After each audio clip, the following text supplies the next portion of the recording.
Morning, folks. Thanks for tuning in to another Cruise with Smooth. Hope y'all are doing okay today. Before I get into it, if you like the content that I've been putting up or the topics I've been talking about in my perspective, give me a like, share, comment, subscribe, hit the notification bell, do all that stuff. Now, this is kind of a broad topic, and I'll be honest, I haven't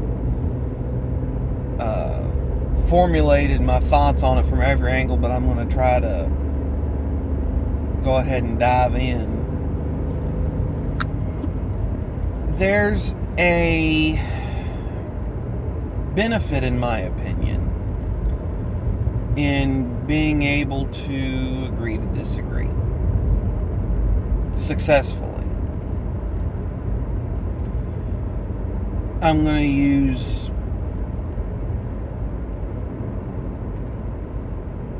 kind of a weird example, honestly.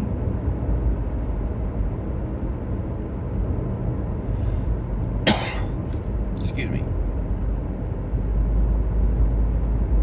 A friend of mine growing up lived with his grandmother, and there was one time that her grandson and I were going to take a little day trip together and go to one of the interesting sites in the state. This woman,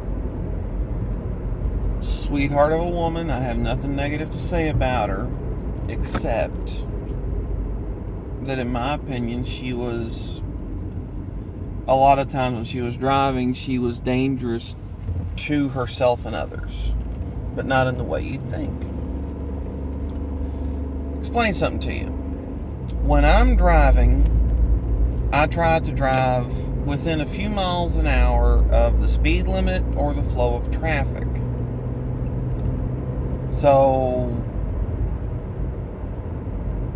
if the slowest car on the road is running 75 and the fastest car on the road is running 85 and everyone else is somewhere in the middle, you probably catch me around 80 miles an hour. She would drive at whatever speed she got the best fuel mileage at. One time she went to Florida, and on, I think it was Interstate 75, don't hold me to that, I'm not sure, set the cruise at 55.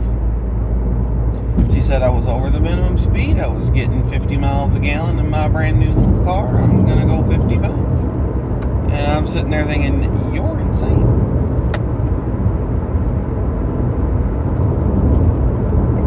She's like, they can go on around me all they want. I'm not speeding. And it's a speed limit, not the speed you must go. So, and she's technically right. And most states do have minimum speed laws. Whether the minimum speed's posted or not, I don't know in some states. But, they do have it. And she was above the minimum wherever she was doing this. Well, on this trip to one of our state's attractions, I was going to be driving just the vehicle that I had at the time was much more comfortable for everybody, and I'm driving.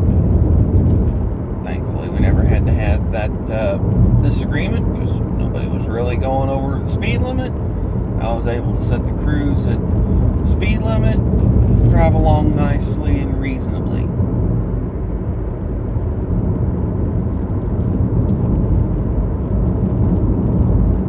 Due to us being able to, at one point, sit down and agree to disagree on the finer points of interstate travel,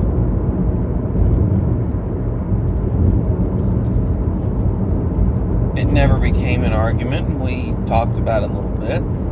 I've got another friend of mine Danny of I'm No Expert, we used to disagree on almost everything politically. We still disagree on a lot.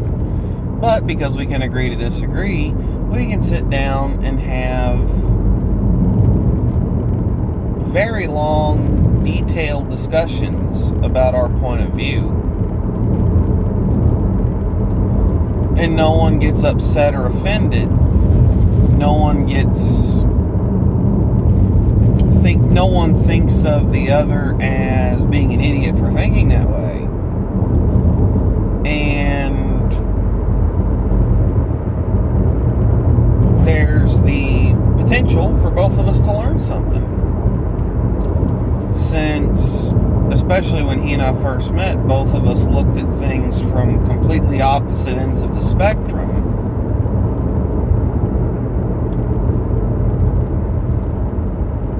There were things that he was informed about or looked at from a certain perspective that I didn't know. And so either it forced me to change my perspective on a handful of issues, or it made me research why I thought what I thought in order to have the counterpoint to why he thought the way he thought on a given issue. And he and I could sit down legit for hours and just go back and forth. And we've done it.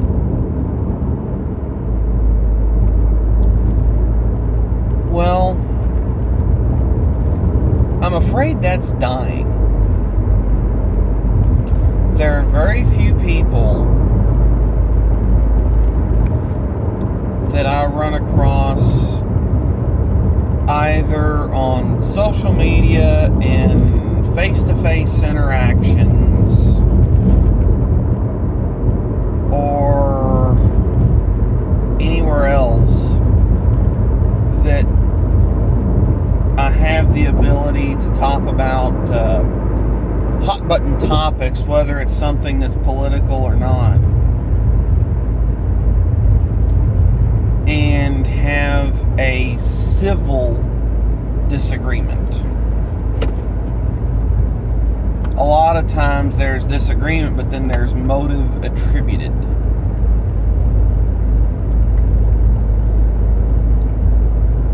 Now, the worst motive that I ever attributed to somebody was a former coworker. I believe I've told this story. We got into the finer points of the gun discussion. Well, I did. She didn't know anything about guns.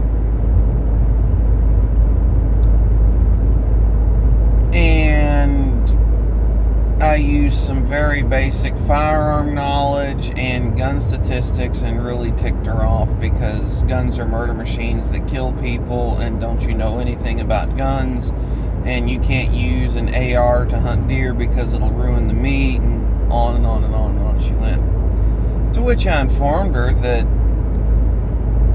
states, cities, and counties with fewer gun control laws typically have lower homicide rates, according to the FBI, that I can actually hunt with an AR as long as you get a short magazine, because it falls within the category of weapons that you can use to hunt that, so long as you don't have a magazine over a certain capacity in my state. And furthermore, that the rifle that I use to hunt deer currently shoots a bigger bullet than an AR. She didn't like me for that.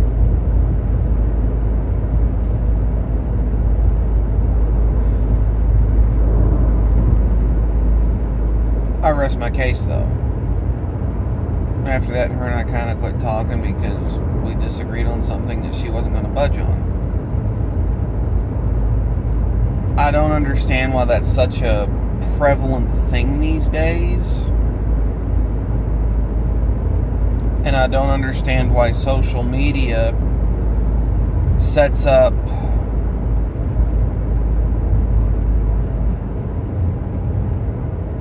groups that become encampments of ideology. And I'm not trying to call anybody out, because this one I'm guilty of to a point. I'll post on my Facebook page or on my social media to all my friends. And I'm friends with people from all walks of life.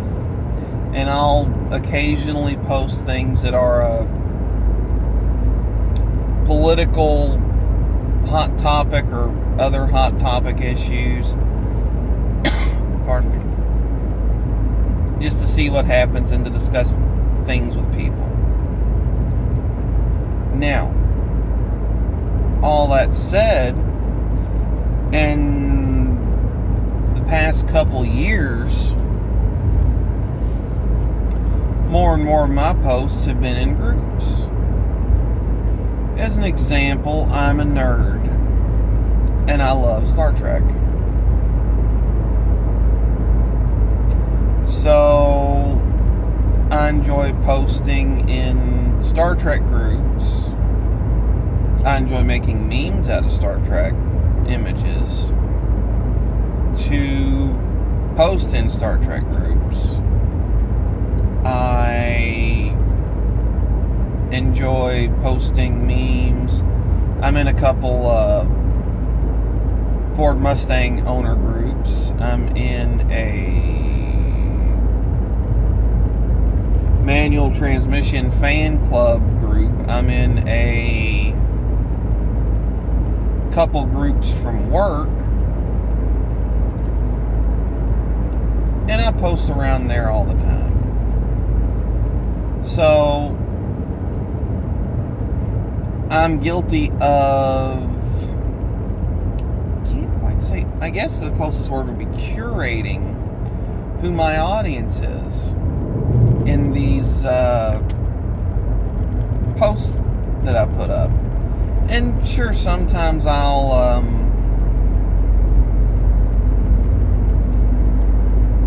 post something that's gonna upset some people on purpose just to watch them burst into flames and shock that I could post such a thing. One of the groups that I was in, it actually got shut down or zucked. One of the groups that I was in, it was just supposed to be a memes page, but it was very politically correct and trans and LGBTQ plus and all the things. And so if you posted just a meme, you'd get your reactions. If you posted an LGBTQ plus meme, you'd get more reactions and more traffic, so it had moved in that direction. I posted a couple memes in there that were not anti-LGBTQ, but just from a Star Trek perspective, an interesting, and in my opinion, a funny take on some of the issues in Star Trek.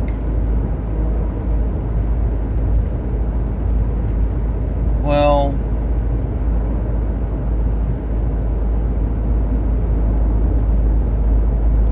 that got me all sorts of hate, and I was braced for it. But if they get to play their game, I'm going to play along in a different way and just see what happens. Well, the group got shut down, or I got kicked out of it months later. I don't really care what, but their little echo chamber had gotten violated, so everybody got all upset about it. I don't understand why social media has separated a lot of people off into their own little echo chambers where they run less and less chance of hearing a contrary opinion.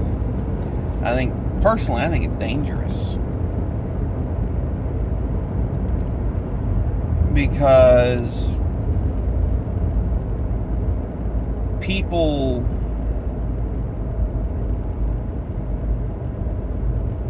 won't know how to respond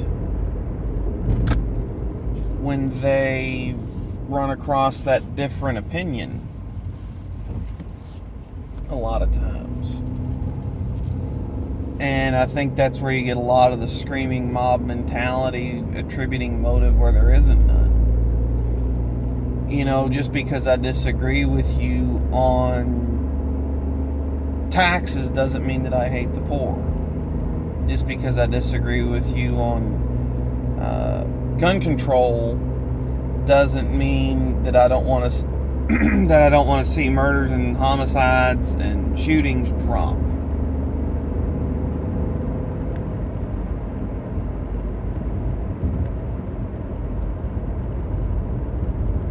You can want a solution, but want to approach it from a different way. And I think that a lot of the common talking points, I'll put it this way, and I'm not as informed about this from the other side, but I do think that a lot of the common talking points concerning just gun control are just talking points. I don't personally believe that if you were to do an assault weapons ban, again, that if you were to do red flag laws, that if you were to do all the things that are proposed by Democrats today, I don't think that they would show any meaningful drop in homicide. My opinion. I could be wrong. But there's a lot of case data to support that fewer gun laws concerning the ability for normal law-abiding citizens to be able to afford, purchase, carry, and possess lawfully firearms makes it less likely that you're going to have a firearm death per capita.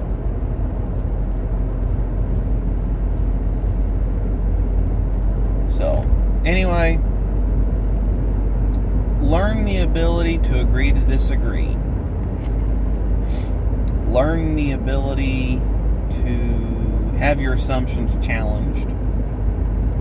Learn the ability to defend your assumptions against new information that you've never heard before.